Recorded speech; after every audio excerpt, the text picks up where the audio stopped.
Hi guys, welcome back to Relax My Cat. It's Claire and Rags, and this week we're talking about how to care for a deaf cat.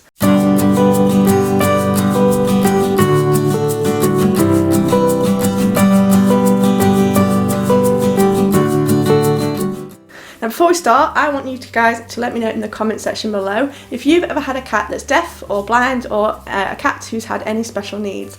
Let me know in the comment section below after you've watched this vlog. Me and Rags do really love reading your comments. Now the reason for this video is Ragsy, unfortunately, is getting on in years. She is 15, she'll be 16 in summer, and she unfortunately has gone deaf.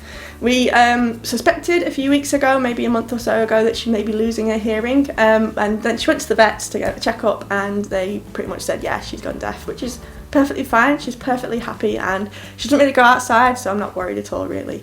But it got me thinking that I would share some tips on how to care for a deaf cat. First one I think is really important is not letting them go outside anymore. Now Rags does go outside, she goes out into our garden and our fields, but she only goes out when we're there. She's not really that fussed about going outside so much. If you do have a cat who is going deaf or has gone deaf and they do go out, unfortunately they're going to have to be indoor cats now, especially if you live somewhere like we do. We live on a main road. If you live somewhere that's got quite high traffic or other animals that might harm your cat, if they can't hear stuff coming, they might become injured or worse. The next thing you can do is to establish a routine. Now if you're a seasoned cat owner, you already know that cats respond really well to schedule and routine, and you'll only need to make some really small adjustments to their routine if they're going or have gone deaf.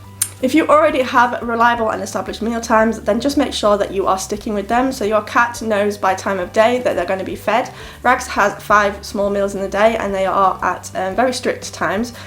So when it comes up to these times, she does know that she's going to be getting a meal. So to avoid disorientation and to stress them out, make sure that you stick to these routines, especially when it comes to food as well. On top of this, make sure you're not really moving your furniture around very much. I know that going deaf doesn't really stop their sight, obviously, but just to reduce any sort of disorientation or any other sort of stress-inducing things, as they go deaf, or if it is quite a sudden thing, it's going to be quite an adjustment to your cat. So everything else that stays the same in their environment is going to help them adjust and to remain happy and healthy.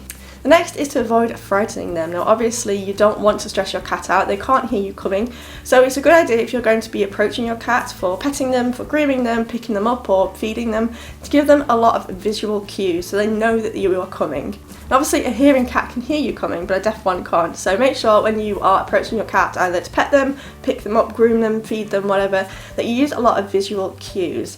Make sure you're not coming up behind them when they are unaware or asleep and just grabbing them. This can be very frightening for them and can actually quite shock them. So those are just some simple and easy things that you can do to help make your deaf cat's life a lot easier and a lot happier.